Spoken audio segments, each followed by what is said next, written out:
A esta hora de la mañana recibimos en TPA Noticias Matinal a Sergio Sánchez del Moral y Tamara Martín Pozas, son investigadores del Museo Nacional de Ciencias. A los dos, ¿qué tal? Buenos días. Hola, buenos días. Buenos días. Mire, contactamos con ustedes por una investigación que publicaron la semana pasada que afecta a una cueva asturiana, la cueva del Pindal. Contactamos con ustedes para que nos cuenten así, en gran medida, para los que no somos expertos, qué es lo que han aportado con su investigación. ¿Hablas tú, Tamara? Vale, sí, empiezo yo. Bueno, lo que hemos estado estudiando durante este proyecto son los microorganismos que aparecen en esta cueva, en concreto algunos que forman unas manchas de colores que se conocen como biofilms, ¿vale? Y nos hemos centrado especialmente en aquellos que están cerca de las pinturas de la cueva. Estudiamos las condiciones en las que se encuentran, la composición de estos organismos, cuáles son los requisitos que ellos necesitan para proliferar, todo de cara a buscar estrategias de conservación para preservar las pinturas y que estas manchas no proliferen, estas manchas de microorganismos. Sí, son microorganismos que pueden dañar las pinturas prehistóricas que hay allí. Decía, de unos biofilms de colores. Se centran en los amarillos. ¿Estos son especialmente importantes? Sí, estos son muy comunes en las cuevas y hemos visto que en esta cueva en concreto, en el Pindal, son los que más cerca están de las pinturas.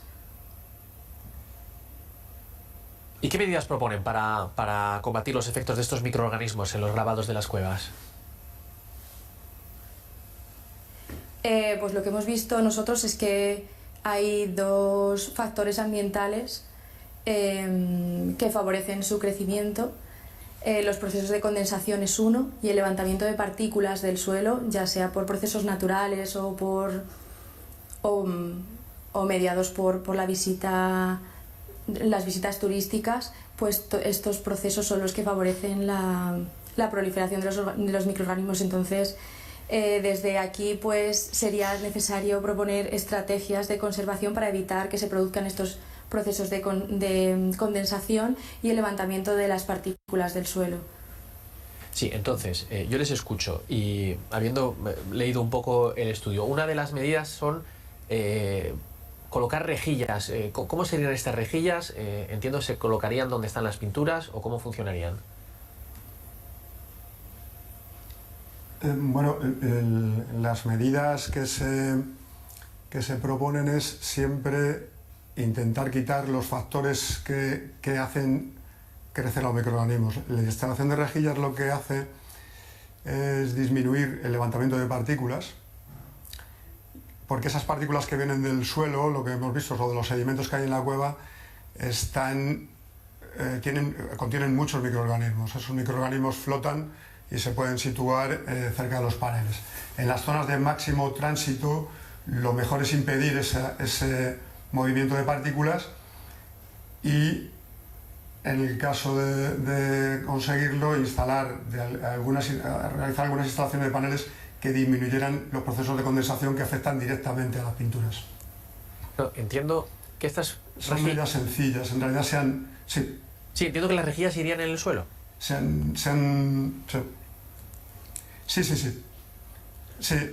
son caminos que sean metálicos inoxidables, que se han instalado en otras cuevas. Recientemente en Casañar d'Ibor, donde hacemos estudios parecidos de conservación, en Cáceres, y hay en cuevas en Francia, en Chauvet, en España se han instalado en otras cuevas. Pozalagua, por ejemplo, es una cueva turística, que se visita con emparrillados metálicos. Eso impide mucho, lo que digo, el levantamiento de partículas del suelo, del polvo que nosotros vemos habitualmente, y que no se adhiera a las paredes, porque eso le da de comer, por así decirlo, a los microorganismos. Mire, yo les estoy escuchando, entonces se me plantea esta duda. En cuevas como esta, ¿sería útil algún tipo de protección directa a la pintura? En algunas cuevas que no deben de ser exactamente iguales, o en algunas cuevas o en algunos edificios sí que he visto que se pone como un panel de cristal por delante. ¿Esto sería efectivo? Eso es muy difícil en cavidades con niveles de condensación, como lo que estamos diciendo, porque los cristales normalmente lo que provocan son condensación. Y nosotros lo que tenemos que evitar es la condensación. En los sitios con humedad, y sobre todo si se ilumina el panel y se le pone humedad, lo normal es que se formen incluso colonias fotótrofas, el verdín de toda la vida, que podría llegar a crecer, como en otras cavidades que están turísticas. Entonces, instalar paneles protectores de ese tipo de cristal sería contraproducente. Bueno, entonces está claro que las rejillas para evitar el levantamiento de partículas del suelo, por ejemplo, otra de los condicionantes, las corrientes de aire, ¿para esto hay algún tipo de solución? No, porque los procesos de ventilación de la cavidad se ejercen naturalmente. Es decir, en invierno la cavidad ventila y renueva el aire, y esos procesos son muy difíciles. Lo que sí se pueden intentar es que de por sí ya las pinturas están en una zona donde les afecta menos, y por eso se han conservado 15, 20 mil años, si no, no se hubieran conservado. Las zonas del panel más afectadas por la condensación o por las corrientes de aire, las pinturas ya prácticamente han desaparecido, pero por un proceso incluso natural de deterioro. Entonces hay determinadas medidas que vamos a poner en práctica de forma experimental para intentar ver si conseguimos disminuir la condensación en determinadas zonas cercanas al panel, para disminuir esas tasas de agua encima de las pinturas. Y una cosa curiosa de este estudio es que, además, bueno, deja entrever que los resultados, o lo dice claramente, se pueden extrapolar a otras cuevas con arte rupestre. Sí, porque las cavidades subterráneas son todas muy estables, en las que han mantenido sus pinturas rupestres conservadas durante tanto tiempo. Es porque han mantenido las condiciones de estabilidad termohigrométrica a lo largo del tiempo, y si tú consigues que no cambien esas condiciones o sea, se alejen lo menos posible de las naturales, sean lo más naturales posibles, consigues que los procesos de deterioro no avancen. Eso es extrapolable a casi todas las cavidades con arte rupestre, cada una con su especialidad dentro de su geolocalización y de sus condiciones especiales, claro. Yo, claro, les estoy escuchando y pienso, ¿no sería mejor restringir totalmente o impedir que se visiten estas cuevas? Pues eso es una decisión, es una pregunta que se nos ha hecho muchas veces.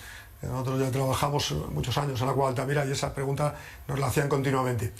Esas son decisiones que tienen que tomar los gestores. Es decir, sí, en algunos sitios las visitas son muchísimo más deteriorantes, puesto que los ambientes son muy estables y muy pequeños. En los ambientes más ventilados, por ejemplo, como la Cueva del Pindal, lo que es el efecto de la visita directamente implica poco aumento de la temperatura y del CO2, o incluso los niveles de condensación son más naturales que los que provoca la visita. En otros sitios más pequeños son mucho más problemáticos, pero la decisión, nosotros somos, por así decir, investigadores, pero técnicos del estudio de los procesos de conservación o del deterioro. Las decisiones las toman los gestores. ¿Ha podido echar un vistazo a alguna otra cueva en Asturias? ¿Hay mucha diferencia entre las cuevas de Asturias? Porque habla usted de las condiciones del Pindal, que no son iguales en otras. ¿Se parecen o no se parecen? Sí, nosotros hemos trabajado en Tito Bustillo, en Candamo, estamos en Jonín estudiando su ambiente también, en el Buxu, en la Loja. O sea, yo conozco muchas cuevas en Asturias, cada una tiene sus peculiaridades. Tito Bustillo tiene un río, con lo cual es por dentro, que circula, el río San Miguel, que tiene una energía enorme. Las cuevas se diferencian unas con otras por su nivel de energía, es decir, si tienen una gran oscilación o no térmica y de humedad. Eso es muy diferente a cuando son muy estables. Cuanto más estables, más frágiles. Es decir, que cada una tiene sus peculiaridades. Candamo también es un sitio relativamente pequeño y que se afecta mucho por las visitas. Bueno, Tamara, ¿hay mucha diferencia entre lo que ustedes proponen ahora y lo que se hacía hasta ahora? Bueno, hasta ahora no sé, en la cueva del Pindal no hay instaladas rejillas y yo no sé si recientemente se ha hecho un estudio de impacto de visitas con sensores y probar lo de la condensación. Estos sistemas no se ha probado hasta ahora. Entonces yo creo que podría ser una medida bastante buena. Pues a los dos, Sergio Sánchez del Moral y Tamara Martín Pozas, investigadores del Museo Nacional de Ciencias, autores de este estudio sobre la cueva del Pindal. Pues muchas gracias, enhorabuena por este estudio y al menos yo, si alguna vez visito una cueva de estas, iré con muchísimo cuidado, casi sin respirar.